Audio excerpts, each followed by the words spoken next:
Holmes, look. There's been an accident at the house. Please, miss, please give me the key so I can unlock you. Be sensible, Doreen. This nonsense is getting you nowhere. I demand to be arrested. Now, just what's going on here? This young lady, Doctor. Oh, hello, Mr. Holmes. Ah, good day, Wilkins. She's a Suffragette. We demand that women be given the right to vote. Yes. She and some other suffragettes invaded the home of the Honourable Chauncey Pimpleton and started a demonstration. Pimpleton? Why, he's the Member of Parliament, lives just round the corner. That's him, sir. We were getting them to move on, and this young lady broke loose and chained herself here, sir. But why did you do it, miss? Because we want equal rights for women. That's why. Yes, but I don't see how chaining yourself to iron railings is going to obtain for you. You wouldn't understand. You're a man. She probably wants to wear trousers, too. If I wanted to, I would. Mr. Holmes, can you get her loose? She slipped the key of the handcuffs down her... We're waiting for a hacksaw now, sir. That's right, a hacksaw. Hack me to pieces while you're at it. I'm only a woman. I believe I can help you. I don't want any help. She wants to vote. Now go on home and cook your old man his supper. Now arrest me. I insist upon it. I'll leave her in your hands, if I may, Mr. Holmes. Coward! You'd arrest me if I was a man. Mr. Holmes, may we impose upon you? I somehow have the impression you already have. Won't you come up?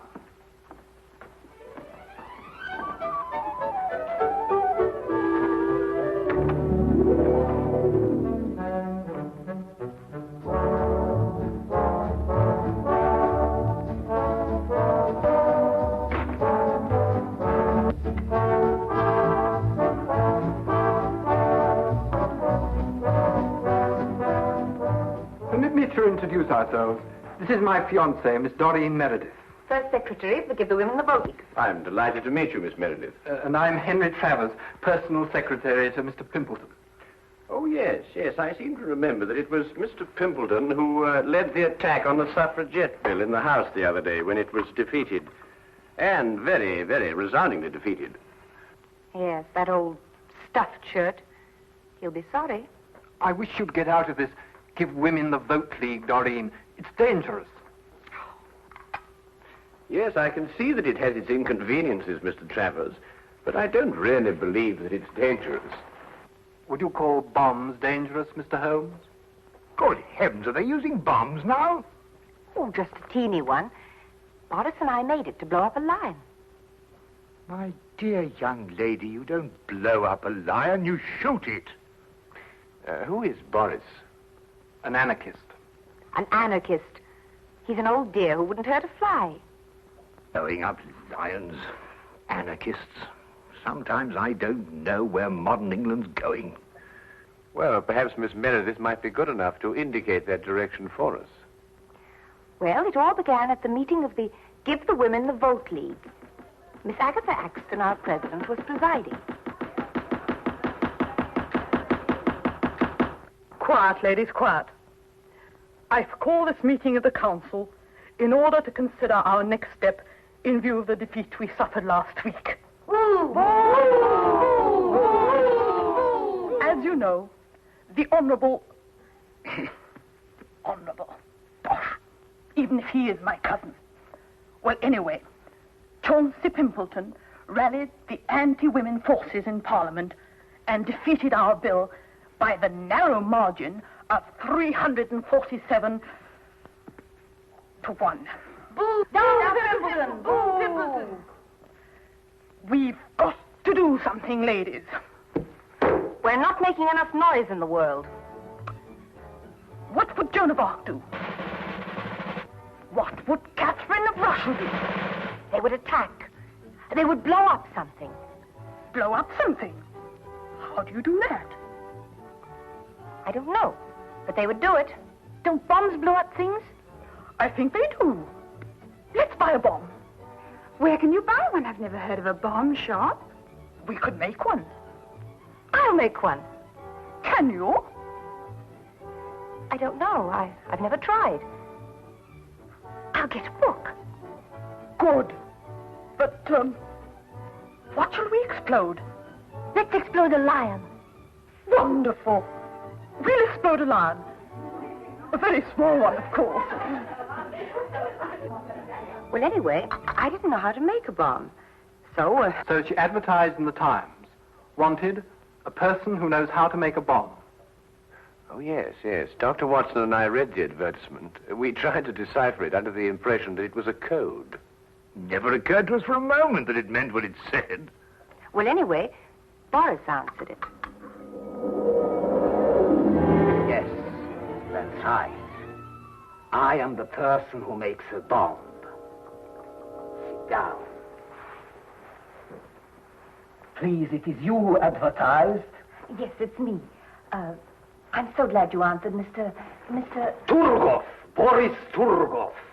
Do you really know how to make a bomb, Mr. Turgov? All over the world I have made bombs. Big ones and little ones. Bombs that go... and bombs that go... Well, you must understand, we don't want to hurt anyone. We just want to blow up one of the lions in Trafalgar Square. I think a little bomb would do, one that goes... One that goes... Do your bombs make a lot of noise? Not those that go... Oh, I must ask you just another question. It's a matter of principle. Do you believe in the equality of the sexes? Please, I'm an anarchist. All I believe in is nothing. Oh, excuse me. That sounded funny. Have you the ingredients for the bomb, please? Oh, well, I'm afraid you'll think me an awful amateur, but I don't know what ingredients go into a bomb. Is nothing. We will go to the chemist and buy them.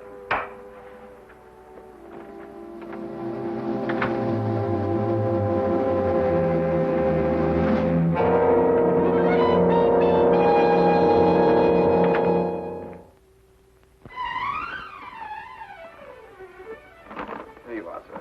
Everything you ordered. Glycerol, toluene, nitrate, and sulfuric acid.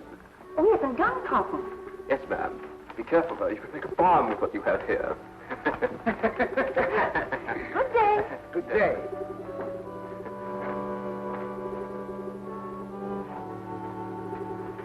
Glycerol, toluene, nitrate, and sulfuric acid. Gunpowder. Good Lord, that's all they can make with the stuff. A bomb.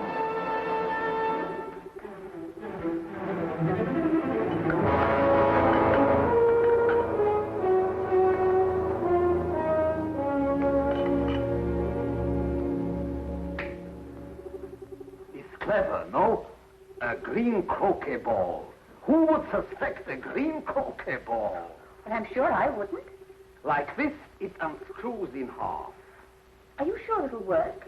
With a trigger, yes. With no trigger, no. A trigger I must put in. Have you bought some wire, please? Oh, no, I'm afraid I forgot. Would a hairpin be all right? Is possible.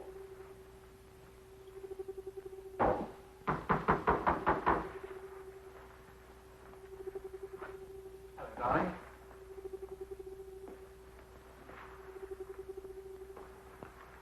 Guess what this is? Well, croquet ball, of course. No, it isn't. Here, let's put it back into the garden. But, darling...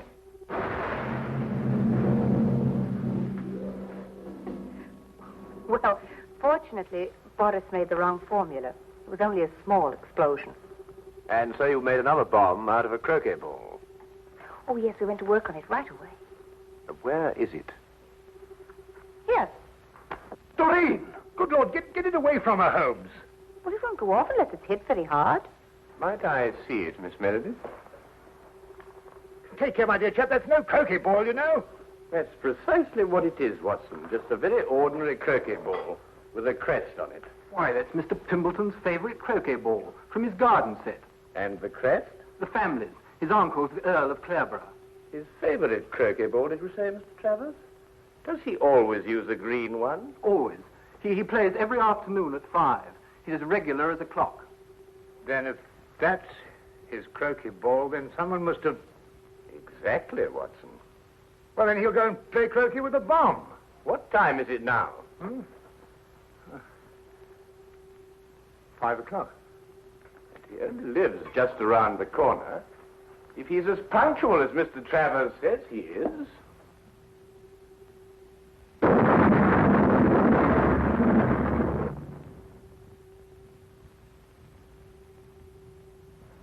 He is.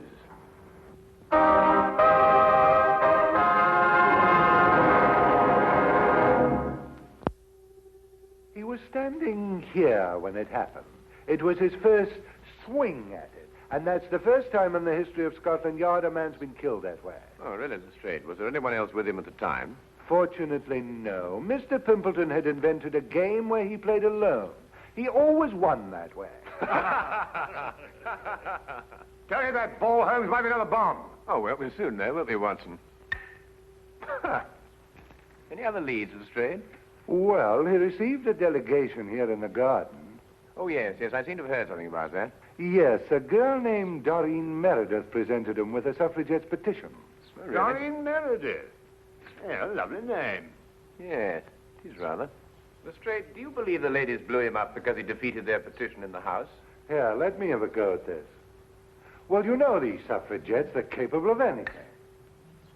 These wickets aren't in line, you know. No, it's not that, Lestrade. Your swing is wrong. Look.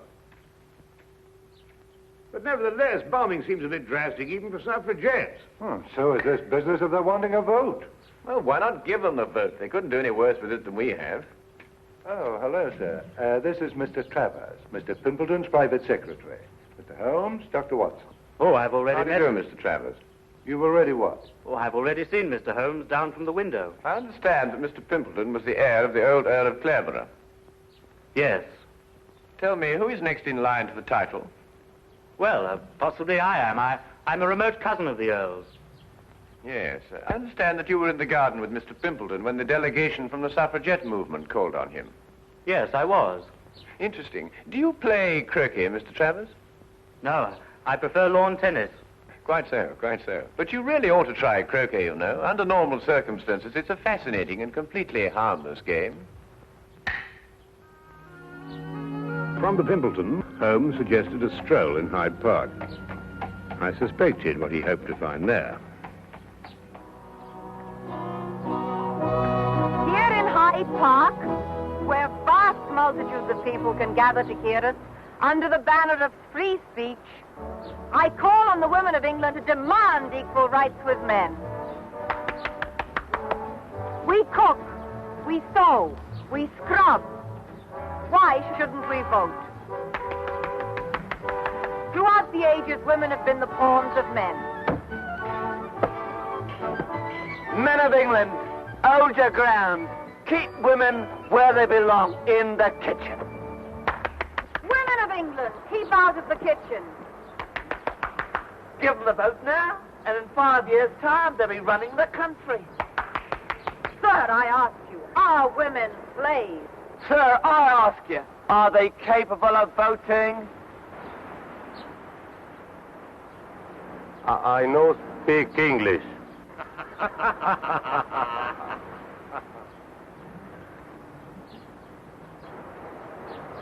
Haven't you got anything better to do? You... Here now, don't you talk to me like that. No rioting, please, or I'll have to ask you to move along. I was moving along anyway. I'm very particular whom I speak next to. Huh? Free speech. If you say something men don't like, they tell you to move on. Well, of course, Miss Meredith, like all prophets, you're ahead of your times. And without honor in your own country. Well, Miss Meredith, we'd like to ask you a few questions about Boris Turgoff. Oh, poor Boris. He'll never forgive me for getting him in this fix. He's so gentle, really.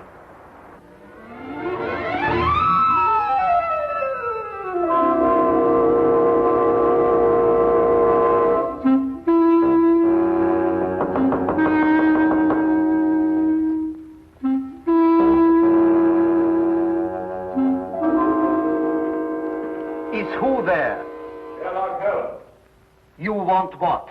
I'd like to have a word with you, Mr. Turgoff.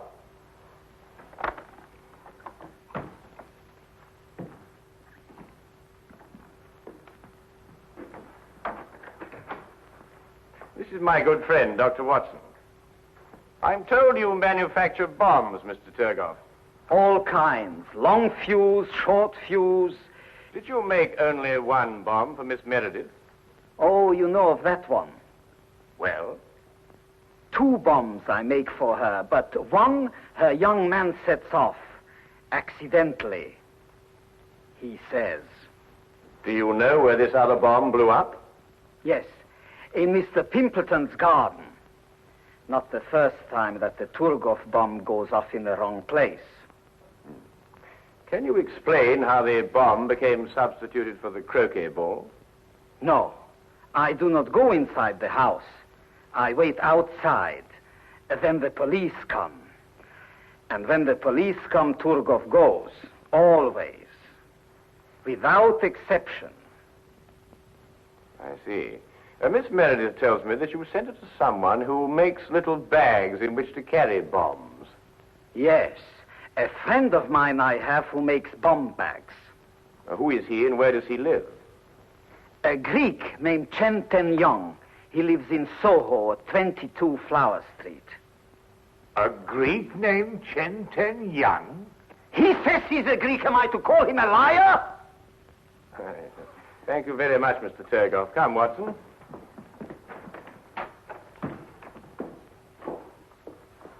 Mr. Turgoff, I wouldn't manufacture any more bombs if I were you. Scotland Yard's looking for you.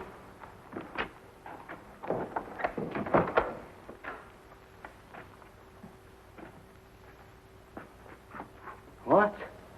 No more bombs? What am I to make then? Paper bags filled with air, maybe? Paper bags.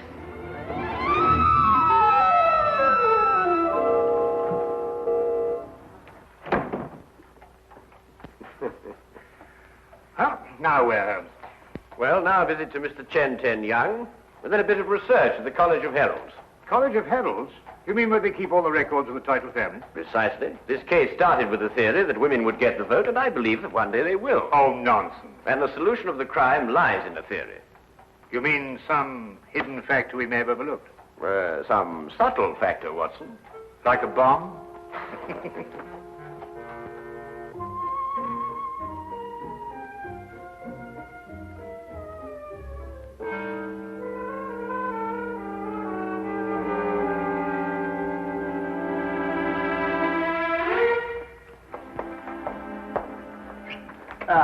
Holmes. Dr. Watson? Isn't it a wonderful day? Yes, that's straight. You look very pleased with yourself. I am, Holmes, I am. I'm going to give you a sample of Scotland Yard at work. No magnifying glasses, just plain, ordinary police routine. Excuse me, Dr. Watson. Send him in, Wilkins. Very good, sir. Send who in? All the people connected with this bomb business. Miss Exton, will you sit here, please? Miss Meredith, will you sit over there? Mr. Turgoff? This, Mr. Holmes, is Miss Doreen Meredith, the young lady who presented the Suffragette's petition to Mr. Pimpleton. We found set up in her kitchen a laboratory. She's been making bombs. I do not deny it. I told you we were going to blow up a lion. A liar? Oh, come now, Miss Meredith. We were also able to nab her confederate, this man, Boris Turgoff, an anarchist. He makes bombs, too. The Turgoff bomb, it is famous. Wilkins, send in Chen Young, will you? Very good, sir. Chen Young is a naturalized Greek, born in Brazil, of Chinese parents. He makes little bags for carrying bombs. Fascinating occupation. Ah, Chen. Tell me, Chen, did this young lady order a bag from you? Yes, mister.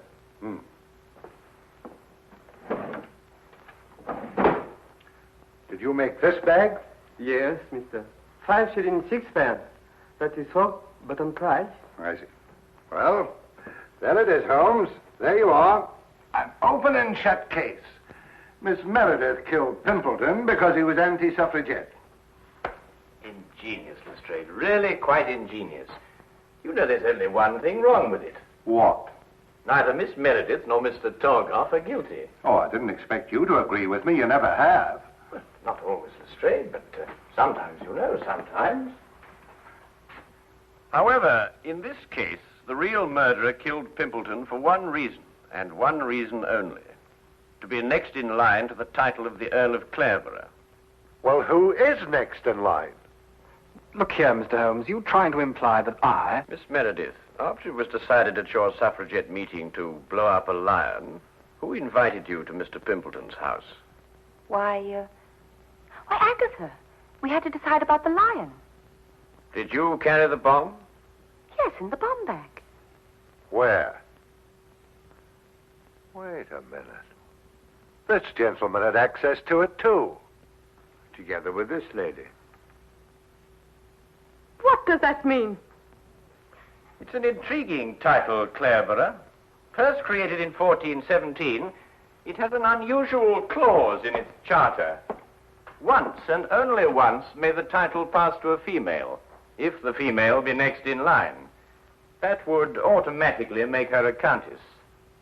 So far, that hasn't happened in the history of the title, until now. Well, I'm the next male member of the family. Except for Agatha, she's older than I am. I refuse to sit here and... Watson! Thank you.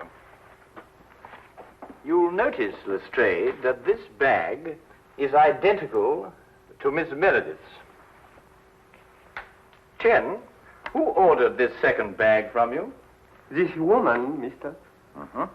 Chen, why didn't you tell me this? You know ask me, mister. This man, he asked me.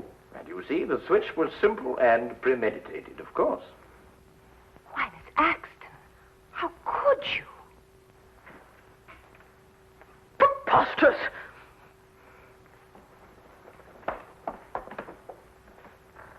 Anyway, young man, you had no right to come into my house and get that handbag. It's thieving, and it's against the law. Detain her, Wilkins. Mr. Holmes, whatever made you think of Aunt Agatha? Well, at least I can tell you this much, Mr. Travers. I didn't use a magnifying glass. You see, the true deductive mind knows just when to substitute routine investigation for deduction. Are you going somewhere, Lestrade? I have crossed the room, Mr. Holmes. I have put on my hat. I deduce, therefore, that I am leaving. Routine investigation will reveal the fact, Mr. Holmes, that I have gone to see the commissioner. I will ask him to do everything in his power to encourage the suffragette movement. We will then no doubt have a woman inspector in this office. And when Boris gets out of jail, Mr. Holmes, I will ask him to make me little bombs. I will then go about London, blowing up lions. Good day!